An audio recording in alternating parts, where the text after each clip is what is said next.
সুপ্রিয় শিক্ষার্থী বন্ধুরা ও চাকরি প্রত্যাশী বন্ধু ভাই বোনেরা, আসসালামু আলাইকুম। আজকে ব্যাকরণ পাঠের এমন একটি গুরুত্বপূর্ণ বিষয় আলোচনা করবো, সেটা হচ্ছে ধ্বনি এবং বর্ণ।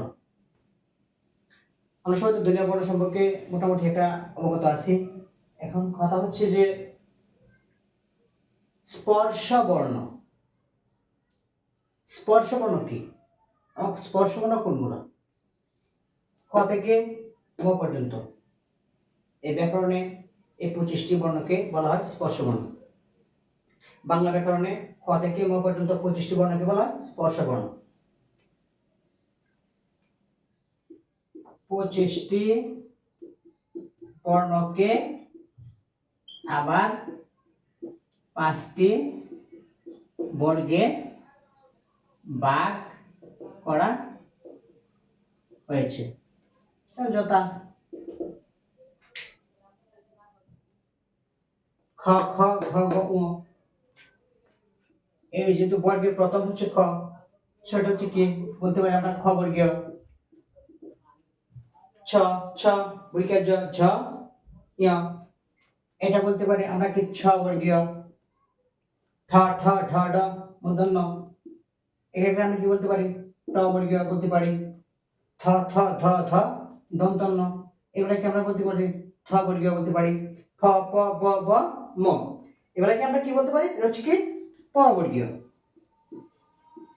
এখন আমার প্রশ্ন হচ্ছে, তাহলে আগে আমরা জানি স্পর্শ বর্ণ কোনগুলা। স্পর্শ বর্ণ কি?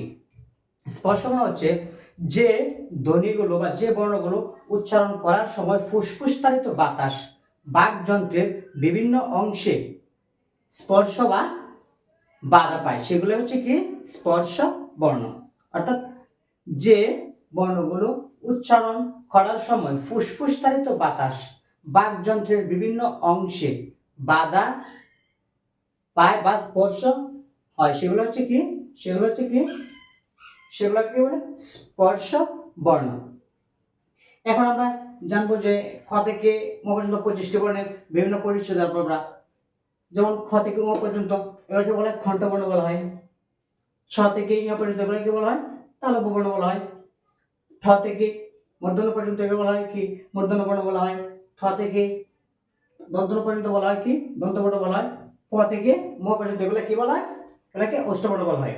কারণ প্রত্যেকটি কেন খণ্ড, তালব্য, মূর্ধন্য, দন্তন্য, অষ্টবর্ণ বলা হয়, তার তো কোনো কারণ আছে অবশ্যই। সেটা আজকে আমরা জানবো।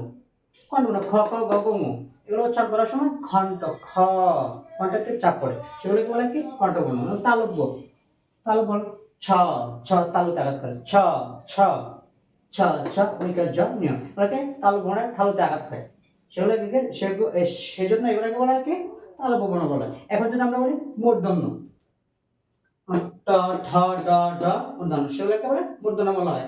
মূর্ধন্য মধ্যে আঘাত পায় সেজন্য।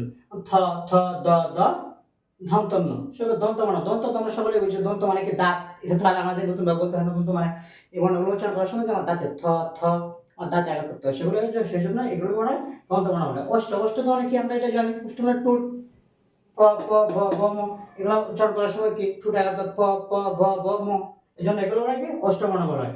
এখন চলুন, বাংলা ব্যাকরণে আমরা সকলেই জানি যে নাসিক্য বর্ণ। নাসিক্য বর্ণ আমরা সকলেই জানি 5টা, কিন্তু বাংলা ব্যাকরণে নাসিক্য বর্ণ আছে 7টা। আমরা সকলে তো জানি, পরিচিত সকলে আমরা উ, ঞ, মূর্ধন্য, দন্তন্য, ম। না, এই 5টার ভিতরে আরো 2টা বর্ণ আছে, সেটা হচ্ছে কি অনুস্বার আর হচ্ছে কি চন্দ্রবিন্দু। এই দুইটাও কিন্তু উচ্চারণ করার সময় নাসারন্ধ্র এবং মুখ দিয়ে কি হয় বাতাস বের হয়। অর্থাৎ নাসিক্য বর্ণ হচ্ছে যে বর্ণগুলো উচ্চারণ করার সময় নাসারন্ধ্র দিয়ে অর্থাৎ নাক দিয়ে বাতাস বা ফুসফুস থেকে বাতাস বের হয়, সেগুলোকে বলা হয় নাসিক্য বর্ণ। কিন্তু এখানে আরেকটা প্রশ্ন হচ্ছে নাসিক্য ধ্বনি কিন্তু আবার 3টা। নাসিক্য ধ্বনি আছে 3টা। নাসিক্য ধ্বনি হচ্ছে এগুলো হচ্ছে নাসিক্য ধ্বনি, যে নাসিক্য ধ্বনি হচ্ছে 3টা। বাংলা ব্যাকরণে নাসিক্য ধ্বনি হচ্ছে 3টা। কি 3টা? উ আছে দন্তন্য আর আছে ম। এই 3টা ধ্বনি উচ্চারণ করার সময় শুধুমাত্র কি হয় উ, শুধুমাত্র মুখ দিয়ে, মুখে শুধু নাক দিয়ে নাক দিয়ে কি হয় বাতাস বের হয়, সেজন্য এগুলোকে বলা হয় নাসিক্য। নাক দিয়ে বের হয় সেগুলোকে, সেজন্য এগুলোকে বলা হয় কি নাসিক্য ধ্বনি। একদম ক্লিয়ার, এখানে তো কোনো ঝামেলা নেই। শুনুন আমরা এখন যাবো হচ্ছে ঘোষ অঘোষ ধ্বনি, অল্প প্রাণ এবং মহাপ্রাণ। ঘোষ অঘোষ অল্প প্রাণ এবং মহাপ্রাণ।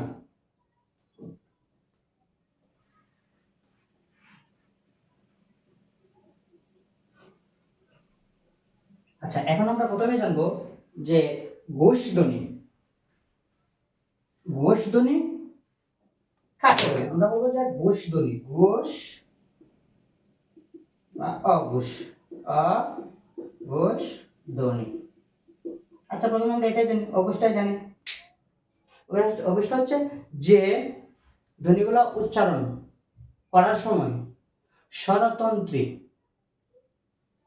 কম কম্পিত হয়, সেটা হচ্ছে অঘোষ ধ্বনি। যে ধ্বনিগুলো উচ্চারণ করার সময় স্বরতন্ত্রী কম কাঁপে আর কি, কাঁপন মানে ঝাঁকুনি হয়, সেটা হচ্ছে কি অঘোষ ধ্বনি। স্বরতন্ত্রী কি? স্বরতন্ত্রী হচ্ছে মানুষের গলায় স্থিতিস্থাপক এক জোড়া, এটা কি বলে পর্দা বলে, যেটা ইংরেজি অক্ষর ভি এর মতো দেখতে, যেটা ইংরেজি অক্ষর ভি এর মতো দেখতে, সেটাই হচ্ছে কি, সেটা হচ্ছে স্বরতন্ত্রী।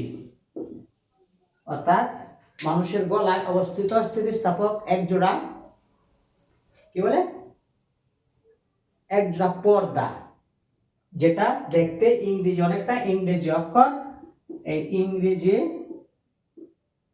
অক্ষর ভি এর মতো, সেটাই হচ্ছে কি স্বরতন্ত্রী। এখন যদি আমি বলি যে অঘোষ ধ্বনি কোনগুলা, অঘোষ ধ্বনি হচ্ছে যে প্রথমে বললাম যে স্বরতন্ত্র কম কাঁপে, সেক্ষেত্রে এটা হচ্ছে আপনি ক উচ্চারণ করেন ক ক, এই দুটো হচ্ছে কি অঘোষ ধ্বনি। অঘোষ, এটাও অঘোষ, অঘোষ অঘোষ ধ্বনি। অর্থাৎ ঘোষ হচ্ছে যে ধ্বনিগুলা উচ্চারণ করার সময় স্বরতন্ত্রী একটু বেশি কাঁপে আর কি, কাঁপন হয়, সেটা হচ্ছে কি ঘোষ ধ্বনি। তার মানে কি এটা হচ্ছে অঘোষ যায় কম কম্পিত হবে, আর অঘোষ হচ্ছে কম কম্পিত হবে, আর ঘোষ হচ্ছে কম্পনটা একটু বেশি মানে একটু ঝাঁকুনি হয় আর কি, সেটা হচ্ছে কি ঘোষ ধ্বনি। এখন যদি আমরা ঘোষ ধ্বনি এক্স্যাক্টলি ক্লিয়ার করে বলি, সেক্ষেত্রে হচ্ছে আপনারা মনে রাখবেন যে প্রত্যেকটি বর্গের প্রথম আর হচ্ছে দ্বিতীয়, প্রথম এবং দ্বিতীয় অংশ হচ্ছে কি অঘোষ ধ্বনি, প্রথম এবং দ্বিতীয়, আর তৃতীয় আর চতুর্থ হচ্ছে কি ঘোষ ধ্বনি। এক্স্যাক্টলি ক্লিয়ার মনে রাখবেন যে প্রত্যেকটি বর্গের প্রথম দ্বিতীয়, প্রত্যেকটি বর্গের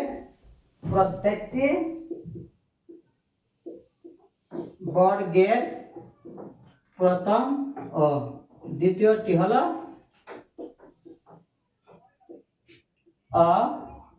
অঘোষ ধ্বনি।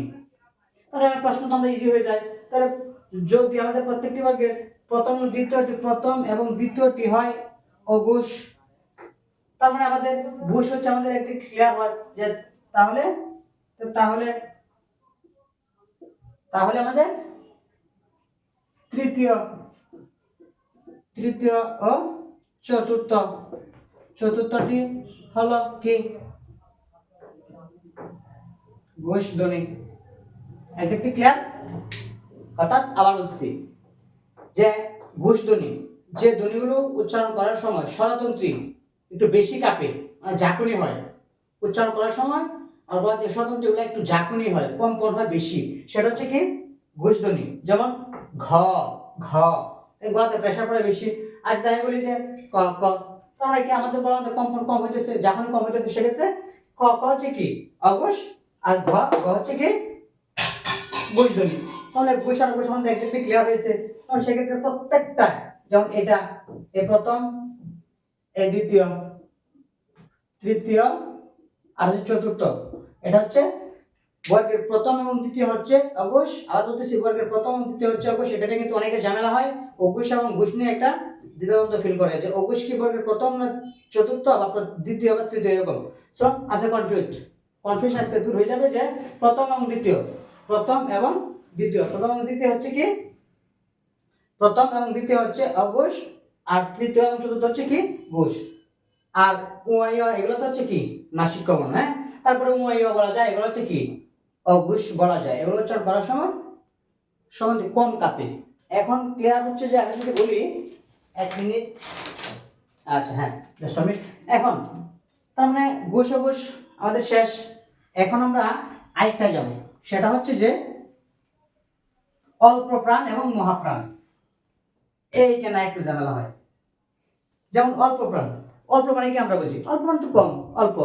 আর যদি বলি মহাপ্রাণ মানে কি মহান অনেক, সেক্ষেত্রে আমরা কিভাবে বলবো অল্প প্রাণ, যে ধ্বনিগুলো উচ্চারণ করার সময় আমাদের ফুসফুসতায়িত বাতাস, মুখ দিয়ে ফুসফুসতায়িত বাতাস কম বের হয়, অর্থাৎ কি ফুসফুসতায়িত বাতাস মুখ দিয়ে কম বের হয়, সেগুলো হচ্ছে কি উচ্চারণ করার সময়, যে ধ্বনিগুলো উচ্চারণ করার সময় ফুসফুসতায়িত বাতাস কম বের হয় সেগুলো কি অল্প প্রাণ। যেমন অল্প প্রাণ আমরা যদি বলি যে ক, ক হচ্ছে অল্প প্রাণ, গ অল্প প্রাণ।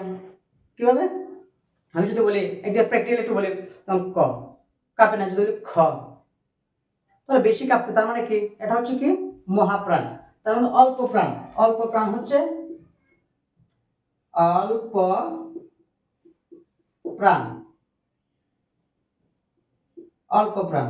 অল্প প্রাণ তো কম, আমরা তো সবাই বুঝি কম, অর্থাৎ কি যে ধ্বনিগুলো, ধ্বনি বা বর্ণগুলো উচ্চারণ করার সময় ফুসফুসতায়িত বাতাস মুখ দিয়ে কম বের হয় সেগুলো হচ্ছে কি অল্প প্রাণ।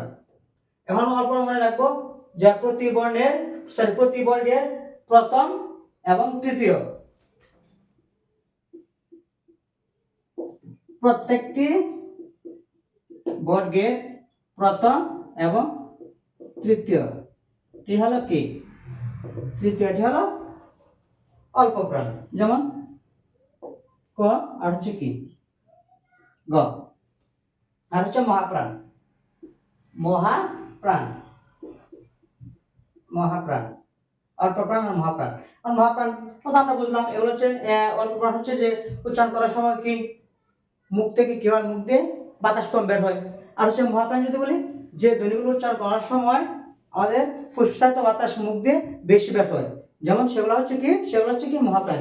আর মহাপ্রাণ যদি আমি বলি যে ক বললাম, ক চল তাহলে ক, ক খ, তার মানে কি গ ঘ, তার মানে কি এখানে আমরা কি পাইলাম যে খ এবং গ, খ এই যে খ, খ এবং গ, এগুলো হচ্ছে কি প্রত্যেকটি বর্গের দ্বিতীয় ও চতুর্থ বর্ণটি হলো কি, বর্ণটি হলো অল্প প্রাণ। যেমন আমি যদি বলি, যেমন বলি ক আর হচ্ছে কি ওই গুগুর গ, এগুলো তাহলে এক্স্যাক্টলি ক্লিয়ার যে অল্প প্রাণ এবং মহাপ্রাণ। এখান থেকে কিন্তু প্রায় আসে জিনিসের কোনটি অল্প প্রাণ আর হচ্ছে জিনিসের কোনটি মহাপ্রাণ, এরকম একটা প্রশ্ন আসতে পারে, অনেক সময় আসে, বিভিন্ন চাকরি পরীক্ষায় আসে এবং বিভিন্ন এডমিশন পরীক্ষায় ব্যাকরণ পাঠ থেকে প্রশ্ন আসলে দুনিয়া বর্ণ থেকে এই নাসিক বর্ণ আর হচ্ছে যে অল্প প্রাণ এবং মহাপ্রাণ, ঘোষ অঘোষ, এই জায়গা থেকে ম্যাক্সিমাম সময় একটা প্রশ্ন থাকে। সো একটু ক্লিয়ার হয়ে যাবে এখন যে অল্প প্রাণ যে বর্ণগুলি উচ্চারণ করার সময় ফুসফুসায়িত বাতাস মুখ দিয়ে কম বের হয় সেটা হচ্ছে কি অল্প প্রাণ। আর যে বর্ণগুলো উচ্চারণ করার সময় ফুসফুসায়িত বাতাস মুখ দিয়ে বেশি বের হয় সেটা হচ্ছে কি, সেটা হচ্ছে মহাপ্রাণ। এবং অল্প প্রাণের মহাপ্রাণ চেনার একটা টেকনিক হচ্ছে যে প্রত্যেকটি বর্গের প্রথম এবং তৃতীয় হচ্ছে কি, প্রথম এবং তৃতীয় হলো অল্প প্রাণ, দ্বিতীয় এবং চতুর্থ হলো কি মহাপ্রাণ। মোটামুটি ক্লিয়ার হয়ে গেল আমাদের সব। কোনো সমস্যা বা কোনো ঝামেলা থাকলে কমেন্টে জানাবেন। ধন্যবাদ।